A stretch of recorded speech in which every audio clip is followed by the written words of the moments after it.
signs, symbolism, fraternal orders, all the things and elements and groups that are behind what has happened. And I couldn't think of anybody better to introduce our next guest. So without further ado, please give a warm welcome to Jordan Maxwell. He will be up here for about 15 minutes. Thank you, Jordan. Thank you.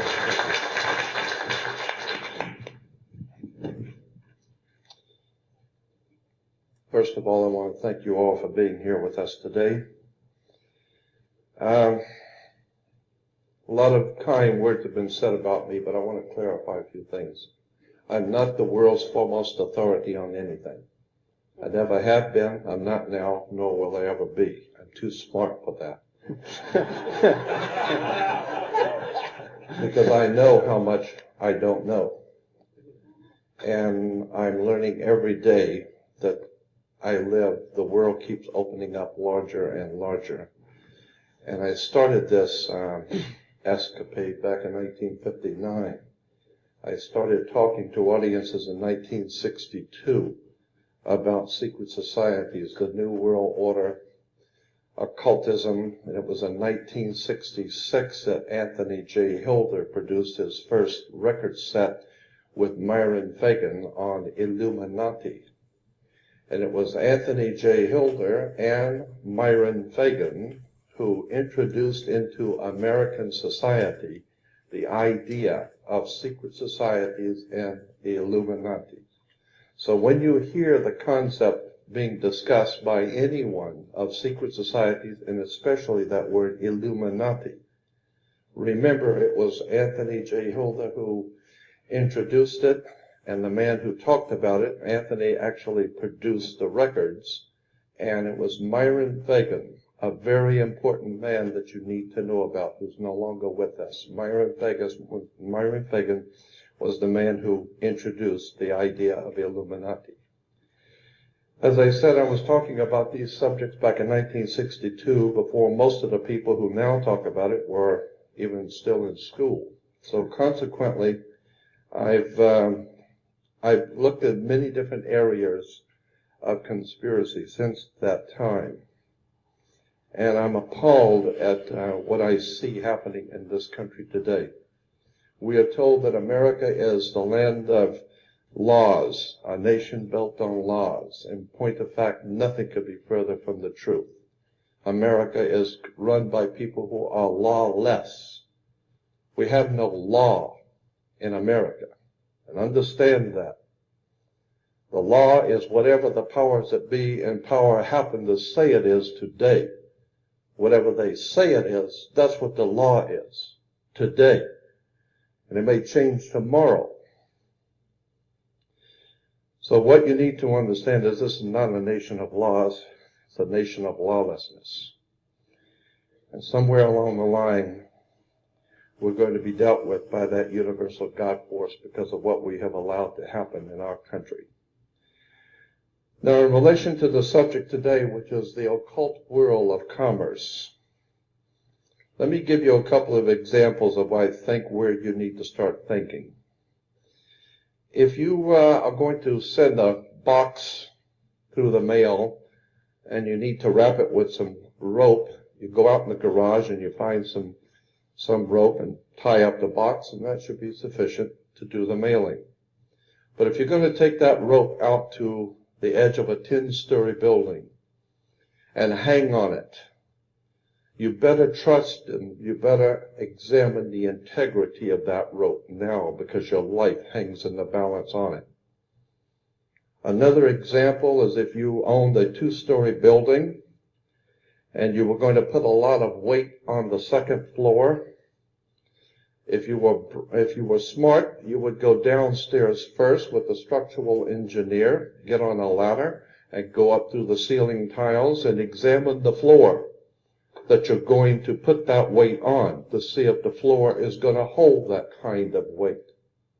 So what you're doing is you are standing under the foundation you're going to build on. You're standing under to get understanding, because that's where the word understand comes from. to stand under the foundation that you're building on. Understanding words is what you really need to start doing. You need to start doing your homework and understanding words. If you put an S in front of words, it becomes swords. And that's what words are. They're cutting. They can cause you great trouble. Humans are word control creatures. So we need to establish what words mean. Again, when we talk about law, there's a Roman maximum in law that says, "For he that would be deceived, let him." Simply meaning, if you are so ignorant as to be deceived, then that's your business. That's your problem. So you need to do your homework and find out what words mean, especially in relation to law and government. Because there is a world of occultism that is operating today throughout the world, in which you use certain words, and when those words are used in a court, they don't mean the same thing at all. Understanding law and the words of law, there are two things that this planet has: water and earth, water and land. Consequently, there are two kinds of law: the law of the land and the law of water. You've heard the term law of the land, but in point of fact, that's precisely what this word means, law of the land, because it is the people who live on land. And that is opposed to something else called the law of the high seas, or the law of water. You need to understand the difference. The law of the land is the law of the culture that lives on the land. And so consequently, the law of the land is different in every country. You can do things in America you can't do in Russia. You can do things in Africa you can't do in England. So the law of the land is the law of the culture that lives on that particular land. However, there is a higher law that dominates the entire world. It's called the law of the water, or the law of the high seas. The law of water is referred to as the law of money. It doesn't matter what color you are, where you're from, or where you live. Money is money. And anytime you're doing banking or using money, you are now under the law of water, maritime admiralty. If you go back in history, in ancient history, where all of this began, back in the land of Canaan, and you probably have heard in the Bible, the land of Canaan. The Canaanites were Phoenician bloodline, and in the ancient Phoenician language, Cana meant merchant, banker. The very word merchant comes from mer, M-E-R, for the sea, for water. As a mermaid, we have merchant. Merchant, bankers. Let me give an example of the difference between the law of water and the law of the land. The law of water, as I said, is a law of banking, money, as opposed to the law of the custom of the people or the law of the land. The Statue of Liberty must be put in water. It could not be put on American land as such. It had to be put in a harbor, because it's not the Statue of Freedom. It's a Statue of Liberty. Liberty is what a sailor gets when he pulls into port on the ship. He gets liberty. He's not free. So America is not the land of the free and the home of the brave. We're not free or brave. Period. We're not free. This is not a free country. Now let me give you an example of how this law of the water works. Why is it that you have to go to court? People are always concerned about going to court. You go to court because you play basketball and tennis on a court. How do you play tennis on a court? You play with a racket. Why? That's what it is. It's a racket. And make no mistake, they do not pick words by chance. These words are very serious. They do not use words and terms with no avail. These words are very important. When you go into a court, what's the idea of going to court? It's a game, like basketball. The whole idea in a court is to put the ball back in the other guy's court. One team gets up and they throw the ball over to that team of lawyers. That team gets up and throws the ball back into their court. And consequently, it's a ball game. And the judge is wearing a black robe, so he is the referee. The judge is the referee. He doesn't care which side wins or loses because he's going to get paid anyway. So he couldn't care less. He's merely there as a referee, and that's why he wears a black robe. And that's another interesting subject we can get into later. But the judge is a referee between two teams.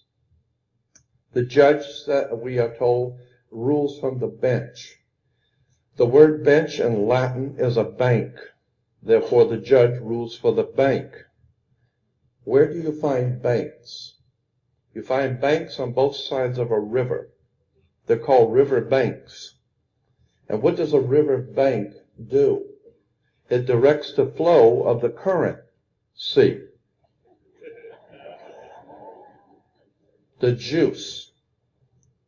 Consequently, your money is currency because it's the flow, the cash flow. And I'll give you an example of how this works. When a ship pulls into a harbor, all ships are referred to as female. Airships, rocket ships, sailing ships are always female. Why? There's a very good reason. Maritime Admiralty banking law says all ships are female because they're carrying items. They're carrying items for money, and so consequently they are under Maritime Admiralty law. Admiralty is where we get the word admiral, admiral of the Navy. Let me give you an example of how this works. When a ship pulls into harbor, it parks at the dock, and it ties off at the dock. The captain has to provide for the port authorities a certificate of manifest, because yesterday the ship was not here.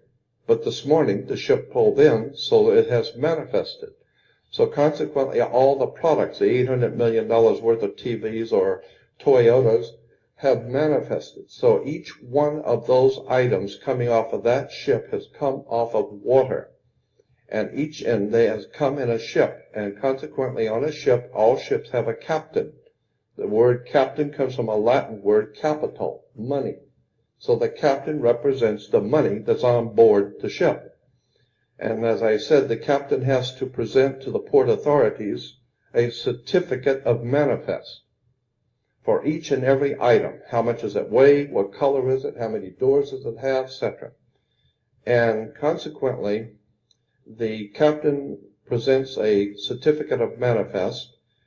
The ship is sitting in its berth. Wherever a ship sits when it docks is called its berth. She sits in her berth, berthing a ship. Consequently, all the items, as I said, coming off that ship represent money. They came in on water. They are Maritime Admiralty product. And this is true all over the world. Now, when you were born, your mother's water broke. And when your mother's water broke, you came out. And this is why you have to have a birth certificate, because you are a Maritime Admiralty product under international law. You are considered, your body is considered a Maritime Admiralty product. Your mother delivered you. This is why if you go to Sears and buy a refrigerator, they will ship it to you. They will deliver it. That's why you were in your delivery room. Your mother was delivering a product. Maritime Admiralty, you came down your mother's birth canal.